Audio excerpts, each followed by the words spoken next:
अध्याय 5 धुंधकारी का प्रतित्व वर्णन और गोकर्ण के अनुग्रह से उद्धार। संकादिकों ने कहा, हे नारद जी, पिता के चले जाने पर धुंधकारी पूर्ण स्वच्छंद हो गया है। एक दिन उसने अपनी माँ को खूब पीटा और कहा कि बतला गड़ा हुआ धन कहाँ है। धुंधली ने उसी दिन रात में कुएं में कूदकर आत्महत्या कर ली। घर की यह स्थिति देखकर गोकर्ण से रहा नहीं गया और वो तीर्थाटन को चला गया। धुंधकारी वैश्याओं के जाल में फंस गया था।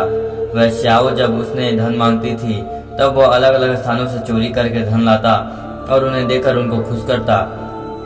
अंत में वैश्याओं ने यह सोचकर कि यह बात किसी न किसी दिन खुले बिना न रहेगी और जब राजा को पता चलेगी तो वह हमारे सारे धन को चोरी का समझकर छीन लेंगे। अतः एवं एक दिन रात में उन वैश्याओं ने धुंधकारी को सोते समय गला दबाकर मार डाला और किसी दूसरे नगर में चली गई। उधर तीर्थाटन में गोकर्ण जब धुंधकारी के मारे जाने का समाचार मिला तो वह अपने नगर में लौट आया। जब वह अपने घर में रात में सोया हुआ था तो धुंधकारी प्रेत बनकर गोकर्ण के सामने प्रकट हुआ। गोकर्ण के पूछने पर उसने रो रो कर अपनी दुर्गति कही और प्रार्थना किया कि हे भाई, मेरा किसी प्रकार उद्धार करो। गोकर्ण ने कहा, तुम्हारी मृत्यु का समाचार पाकर मैंने गया तुम्हारे लिए पिंडदान दे दिया था। यदि इससे तुम्हारा उद्धार नहीं हुआ तो कहो और क्या उपाय किया जा सकता है। अच्छा, इस समय तुम अपने स्थान पर जाओ, कल मैं इस पर विचार कर तुम्हारे उद्धार का कोई यत्न करूंगा। दूसरे दिन प्रातः काल होने पर गोकर्ण ने सारा वृतांत अपने नगर वासियों से पूछा कि इसके उद्धार का कौन सा उपाय करूं। सबने निश्चय किया कि इसका उपाय सूर्य भगवान का आवाहन कर उनसे पूछा जाए। महाज्ञानी गोकर्ण के आवाहन पर सूर्य भगवान को आने में देर न लगी और आकाशवाणी हुई कि श्रीमद् भागवत की कथा सप्ताह भर करो तो धुंधकारी प्रेतत्व से मुक्त हो जाएगा।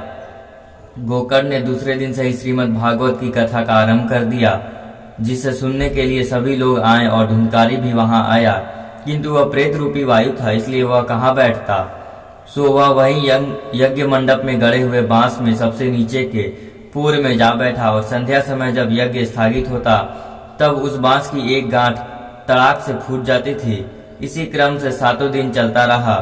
अंतिम दिन जब सप्ताह यज्ञ का विसर्जन हुआ तो धुंधकारी प्रेत योनि से मुक्त होकर अपने भाई गोकर्ण के सामने आकर उसकी प्रार्थना करने लगा। उसी समय स्वर्ग से सजा हुआ एक विमान उतरा जिस पर धुंधकारी को बैठा लिया गया।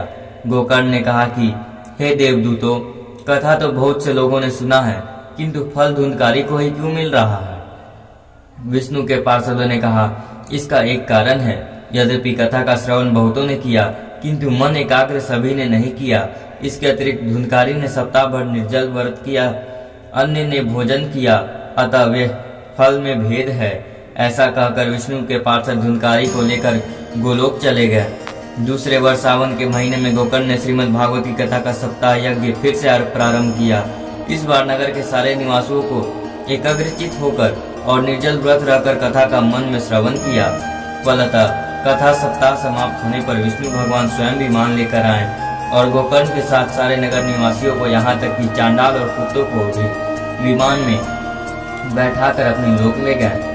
हे नारद जी, इस कथा से श्रीमद् भागवत का महत्व अच्छी तरह समझ लो। सांडिल्य मुनि आज भी चित्रकूट में इस कथा का पाठ नित्य करते हैं। जो भी इसका नित्य पाठ करेगा वह संसार में अवगामन चक्र से मुक्त हो जाएगा। राधे राधे।